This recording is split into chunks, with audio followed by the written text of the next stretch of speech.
Exactly. And we're here to tear down that wall, brick by brick. We're the Natural English Podcast, and we're here to help you do just that. So I got something super cool for you. Well, for our listeners today, Anna. It's something I've been thinking about a lot. Oh, yeah? Okay, I'm listening. Whenever you say that, it's usually something that, blows my mind a little bit. What is it? It's this idea of, the invisible wall between sounding like a textbook and sounding like a native speaker. And I think I've found one of the biggest bricks in that wall. Okay, a brick in the wall. You're being very mysterious. It's verbs. Specifically, it's the simple, everyday verbs that native speakers use for everything, but that English learners almost always avoid.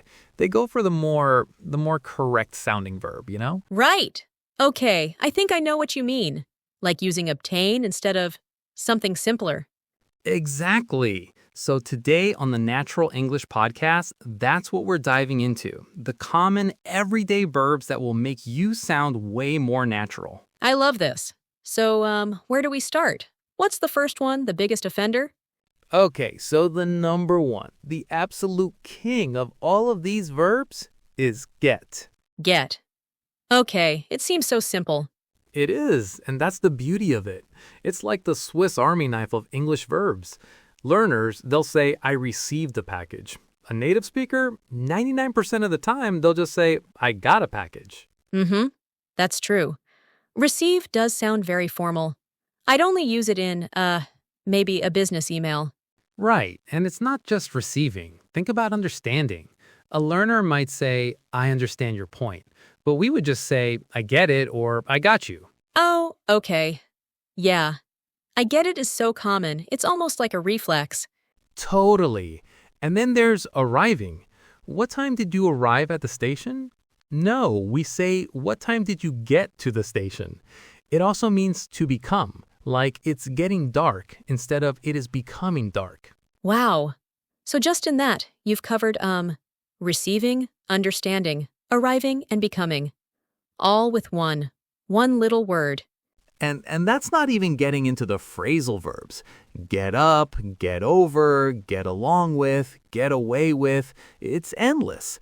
The key takeaway is if you're about to use a more complex verb like receive, arrive, or understand, just pause and ask yourself, can I just say get here? And the answer is probably yes. That's a really good tip. Okay, so, get is the king. What's next? What's another one? Okay, the second one is run. And I'm not talking about jogging. Right, 'cause learners obviously know that one. Of course, but we use it for so much more. Like, first point, operating something. You don't operate a business in casual conversation. You run a business. You run a podcast. You run a meeting. To manage or operate, okay. Second point, errands. You don't say, I need to perform some errands. It sounds robotic. You say, I need to run some errands, or even just, I need to run to the store. It implies speed and purpose. Run to the store. Yeah, even if you're walking, you'd say that. That's a good one. It's funny how, you don't even think about these until someone points them out. Totally. And what about this one? A machine. The engine is running, not the engine is operating. Or liquids. I'm going to run a bath. Or my nose is running. Oh, wow. Okay, the liquids one is definitely not intuitive. You run a bath and run a fever. The idea, is it about, continuation? Something that is in progress? That's a great way to think about it. It often implies a continuous process. A business runs. Errands are a process. A bath fills up over time. A fever continues. And one more is time. We're running late or we're running out of time. Right. It's like you're moving through time and falling behind. Okay, so get and run. These are massive. What have you got for number 3? Number 3 is a little more subtle, but it's super common. It's the verb pull. Pull? Like, pulling a door open? Well, yes, but think about it in a more abstract way. The big one is pull it off, like to succeed at something difficult. A learner might say, I'm not sure we can succeed with this difficult project. A native speaker, I'm not sure we can pull this off. Pull it off. Right. It has this feeling of, like, dragging something over a finish line against the odds. Exactly. It's very visual. Then there's information. I wouldn't say, let me access the file on my computer. I'd say, let me pull up the file. Pull up the file. Okay, I use that all the time. It's like you're pulling it from the depths of the hard drive onto the screen. And cars. A car pulled up outside, it means it arrived and stopped. Or you tell another car to pull over.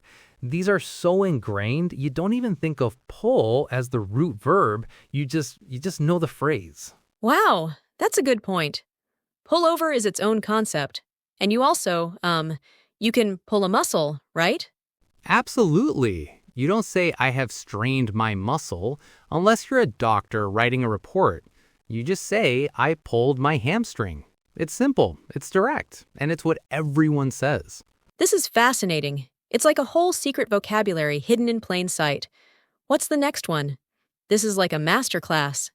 Okay, the next one isn't a single verb, but a construction that learners almost never use, and it's to be like, specifically for reporting what someone said. Oh, okay.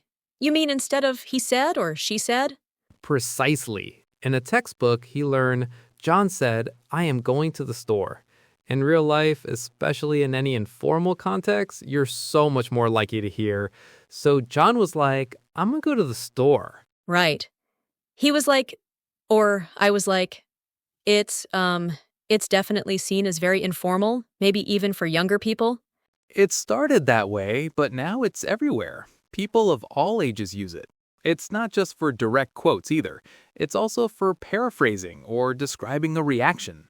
He found out he won and he was like, whoa, you're conveying the emotion, not just the words. That's a good distinction. So it's not just a replacement for said, it's more versatile. Way more versatile. And it has another major use, approximation. A learner might say, there were approximately 50 people there. We would say, there were like 50 people there. Or it was like 10 o'clock when I left. Exactly. It's a filler word, but it's also doing a job. It's signaling that what you're saying isn't precise.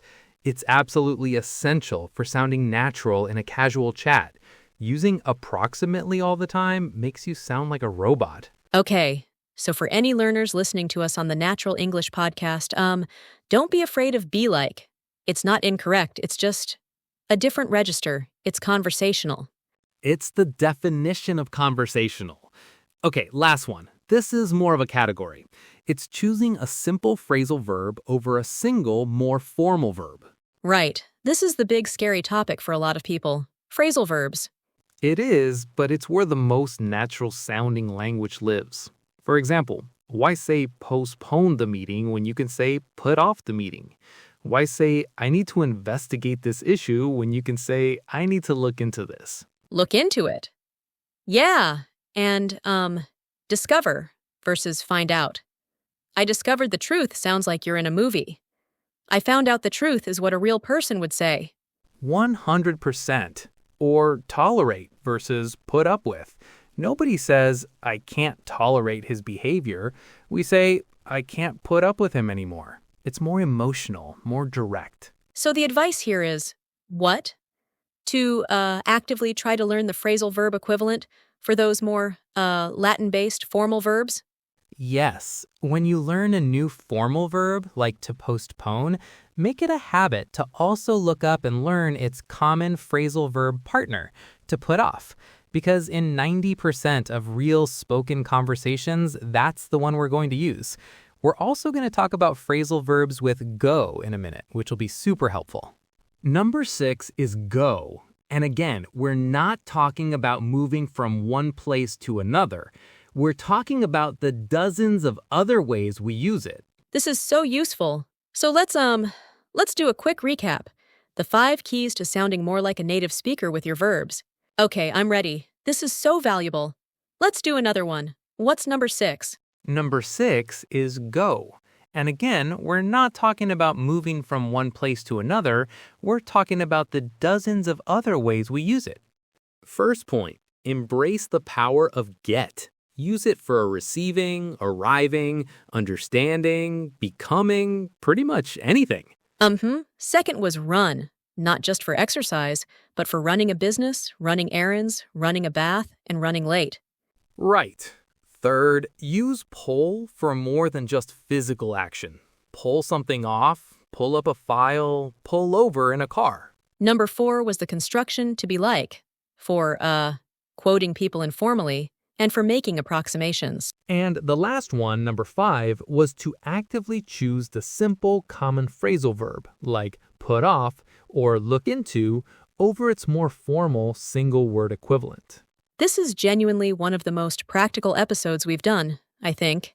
It's not just grammar, it's the culture of the language. That's the perfect way to put it. It's the culture. And the best way to absorb this is just to listen. Watch TV shows, listen to podcasts like this one. And just notice how many times you hear get, run, pull. You'll start hearing them everywhere. It's so true. Your brain starts to recognize the patterns. Well, Alex, this was amazing. I feel like I learned something, and I'm a native speaker. That's the goal. So for everyone listening, try to use one of these today. Just one. Instead of saying, I understand, just say, I get it. It's a small step, but it's a huge leap towards sounding more natural. Absolutely. Well, that's all the time we have for today on the Natural English Podcast. Thank you so much for tuning in. And if you found this helpful, please consider subscribing and maybe leaving a review. It really helps us out. We'll be back next time with another deep dive into real, natural English. Talk to you then. Bye, everyone. Bye!